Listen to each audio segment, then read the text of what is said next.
Olá, tudo bem? Eu sou o Carlos Henrique e hoje nós vamos falar e entender por que criança faz bruxismo, que é o rangimento dos dentes. A criança normalmente desenvolve bruxismo por questões de estresse.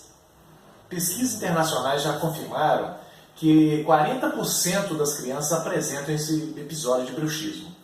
E o que é o bruxismo, na verdade? É o ranger dos dentes. Esse rangimento normalmente acontece à noite, enquanto a criança dorme. E o que o bruxismo traz como consequência? Ele desgasta os dentes, desgasta o sorriso. É comum a gente ver a criança com os dentinhos de leite já curtinhos, bem menores do que o normal. As crianças reclamam principalmente de dor de cabeça. Então, pais, prestem bem atenção. Se seu filho está reclamando com frequência de dor de cabeça e ele ainda arranja os dentes, você pode desconfiar sim de que isso esteja relacionado, tá? Então, procure um dentista, ele vai avaliar e vai verificar qual que é o melhor tratamento. E normalmente o que se faz nesses casos é o uso de uma placa.